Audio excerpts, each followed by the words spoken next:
पंकज जी बात कर रहे थे अभी, इन्होंने जोड़ा इस बात को कि यहाँ पर हमारे पास प्रॉब्लम है लैक ऑफ एजुकेशन, उसको इन्होंने जोड़ दिया क्लासेस से या जो भी उसकी मतलब फीस वगैरह जो भी है बच्चे का पेरेंट्स से।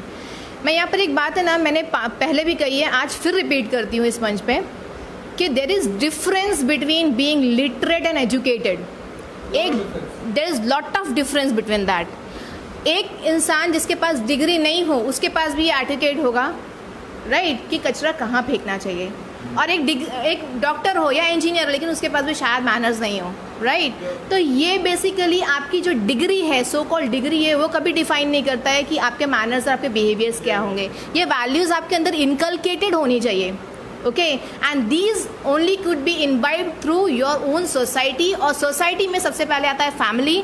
हम लोग अक्सर ब्लेम कर देते हैं हमारे पास अच्छे स्कूल नहीं है, हमारा एजुकेशन सिस्टम अच्छा नहीं है, बट बेसिकली एक बच्चा 24 घंटे में से सिर्फ 5 घंटे स्कूल में रहता है, राइट। तो टीचर की जिम्मेदारी कितनी हो गई 5 घंटे की, उसमें भी टीचर्स बदलते रहते हैं, right, and what I am saying, you are agreed with that, okay. तो 5 घंटे बच्चा स्कूल में है, बाकी का जो घंटा है 19 घंटा है वो तो घर में रह रहा है ना, तो घर में सीखेगा, वो पेरेंट्स के बिहेवियर कैसा है उससे वो सीखेगा। यही वजह है, अगर आप एक बच्चे को अच्छे स्कूल में भी डाल दोगे ना, अगर वो घर में रह रहा है, घर का उसका माहौल वैसा है, तो घर पे आने के बाद वो वैसा ही बिहेव करेगा। So these are basically the moral values that the society should have, and as a society the family should have, and as a family we should inculcate in those qualities, so imbibe these values, okay, first thing. Secondly, coming to the corruption thing, हमारे यहाँ का एक भारतीय जाता है Japan में, वहाँ की मेट्रो में बैठता है और पूछता है कि यहाँ पे सब लोग, वहाँ पे कार्ड सिस्टम होता है, कार्ड दिखाते हैं, अंदर जाते हैं। तो वो बोलता है कि अगर सपोज मैं टिकट ना खरीदूँ, एक जापानी से पूछता है, अगर मैं सपोज टिकट ना खरीदूँ तो क्या होगा मेरे साथ। तो वो सोचता है, कुछ बोलता नहीं है। तो फिर उसको बोलता है, आपने ये टिकट नहीं खरीदा होता तो क्या करती पुलिस आपके साथ में। वो सोचता है, he is become speechless, he has no answer. वो तो बताओ ना भाई, 6 महीने की सज़ा होगी, साल की सज़ा होगी, फाइन लगेगा, क्या होगा। तो वो सोचता है, बाद में बोलता है, actually I have no idea because I never thought of doing so. बोलता है हमारे इंडिया में तो हम ऐसा करते हैं, रोज़ करते हैं।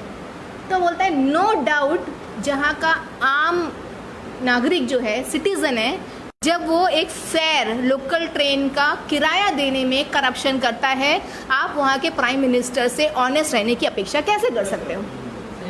जहाँ एक आम आदमी सोचता है कि अगर मेरा किराया बचता है तो मैं क्यों ना बिना टिकट का ट्रैवल कर लूँ, वहाँ पर आप ऑनेस्ट रहने की अपेक्षा, करप्शन फ्री कंट्री की अपेक्षा कैसे करते हो। आप प्राइम मिनिस्टर से क्वेश्चन पूछते हो कि भाई करप्शन क्यों है, आप कितने करप्ट हो, ज़रा अपने अंदर झांक के देखिए। अगर आपको मौका मिल जाए ना फ्री का आइसक्रीम खाने का, आप मौका नहीं छोड़ोगे। Who will live this? तो हम एक ऐसे जहाँ पर रहते हैं, हम एक ऐसे शहर में, एक ऐसे देश में रह रहे हैं जहाँ पर हर कोई इजी ऑप्शंस ढूंढता है, ओके। इस यही वजह है कि जिन बिल्डिंग्स को दे दिया गया नोटिस, वहाँ पर भी अगर सस्ते में मिल रहा है तो रहने में क्या हर्ज है, जब टूटेगा तब देखा जाएगा, राइट। तो this is the problem we have. Construction के अलावा बहुत सारा है। तो व्हाट एक जो वैल्यू सिस्टम है हमारा, वो कहीं ना कहीं लैक करता है, चाहे एजुकेशन लेवल पे हो, दूसरे लेवल पे भी है। Now I am coming back to Tinu. So Tinu profession से एडवोकेट है।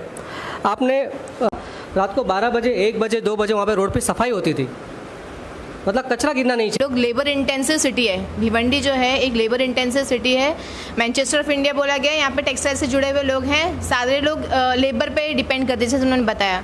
और आज के टाइम में टेक्सटाइल्स की हालत बहुत ख़राब हो चुकी है, ये लेबर इंटेंसिव है, people are uneducated, and that is why lack of awareness, number 1 lack of awareness amongst public. लोगों को खुद नहीं पता है कि उनके अधिकार क्या क्या हैं, और इसलिए उनको उनका स्टैंडर्ड ऑफ लिविंग जो है वो लो होते चला जा रहा है। सेकेंडली, इसी का फ़ायदा जो यहाँ के पॉलिटिशियंस उठा रहे हैं, पॉलिटिशियन से लेके हमारा जो कॉरपोरेशन है वो इसका फ़ायदा उठा रहा है। जब लोगों को ही नहीं पता है कि उनके पास क्या क्या अधिकार है, उनके पास क्या राइट्स है, तो ऐसे में उनको एक्सप्लॉइट करना बड़ा ईजी हो जाता है। हमको पता ही नहीं, जैसे इन्होंने बहुत सारी, जैसे आपने बताया कि पॉलिसी पैरालिसिस है। येस, एक तो या तो हमारे पास पॉलिसीज़ ही नहीं है, या तो है तो उसका बहुत पुअर इम्प्लीमेंटेशन या तो लैक ऑफ इम्प्लीमेंटेशन है। अब लोग सवाल ही नहीं पूछ पा रहे क्योंकि उनको पता ही नहीं कि मेरे लिए ये चीज़ें होनी चाहिए। आपने बहुत राइटली बताया है सूरत का condition. I had been to Saudi, मैंने देखा है कि अगर हम लोग एक कैन भी ड्रॉप करते हैं ना तो immediately the sweeper will come and pick it up. That height of cleanliness is there. लेकिन हमारे यहाँ लोगों को पता ही नहीं है कि ये भी एटिकेट्स में आता है। तो लोगों को ग्राउंड लेवल पे जो लोग काम कर रहे हैं ग्राउंड लेवल पे वहाँ से अवेयरनेस आने की ज़रूरत है। वी विन डोंट नो कि ये एटिकेट्स में नहीं आता है। तो लोगों को जब इतना नहीं पता है तो लोगों को कैसे पता होगा कि कॉरपोरेशन में क्या हो रहा है। जैसे उन्होंने बताया कि ऑफिसर्स हैं जिन्होंने एडिशनल कमिश्नर का पोस्ट का लेटर दे कि हम इसको स्वीकार नहीं करें। उन्होंने इसलिए नहीं दिया कि ऑनेस्टली उनको देना था, इसलिए उन्होंने इसलिए दिया ताकि आगे जाके जब इसकी जांच हो तो हम इसमें फंसे नहीं, इसलिए उन्होंने दिया। तो कोई भी यहाँ पर ऑनेस्टी से काम करना नहीं चाहता है।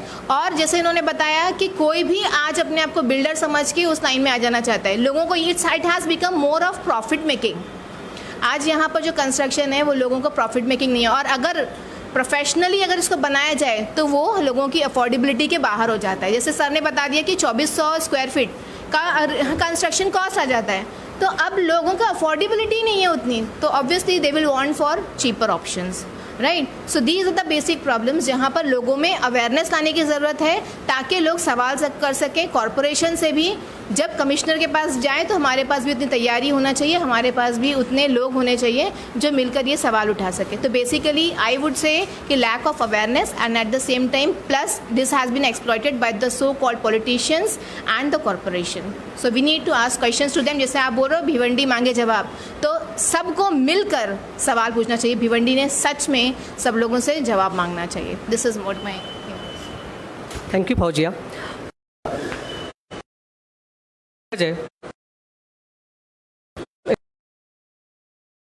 तो हमने कंस्ट्रक्शन की बात कर ली, हमने सिविक सेंस की बात कर ली।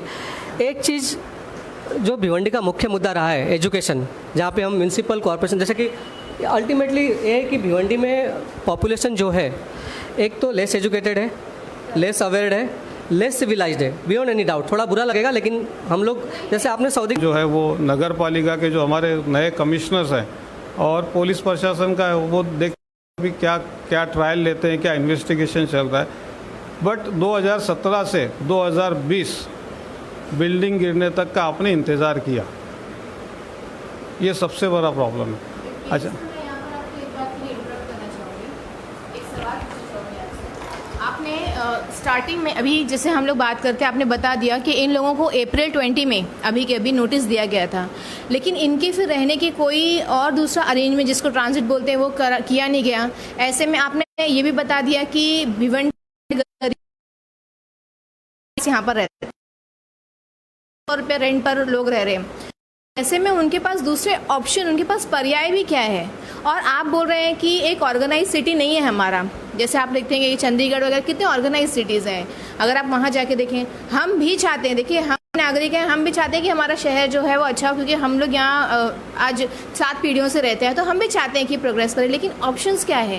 एडमिनिस्ट्रेशन ने ऐसा कौन सा कदम उठाना चाहिए जिससे ये चीज़ें जो हैं वो ऑर्गेनाइज वे में हो सके। लेबर क्लास है वो कैसे मैनेज करेगा? अप्रैल में आपने नोटिस तो दे दिया, लेकिन आपने उसका विकल्प क्या दिया? वो कहाँ जाएँ? आज जैसे वो बेघर हो गए, आज कहाँ जाए वो, है ना? उनके पास ऑप्शन नहीं है सर, इसलिए तो वो ऐसी बिल्डिंग में 1200 पर रेंट पर आ गए रहने के लिए। तो गवर्नमेंट ने उसके लिए भी कोई एडमिनिस्ट्रेटिव प्रॉपर मेजर देना चाहिए। They should have given some option. So what do you have to say on that? You being an constructor and developer, you should be providing some solution to it. के नाम पे अगर commissioner बोलते हैं कि 200 के ऊपर बिल्डिंग धोखादायक है,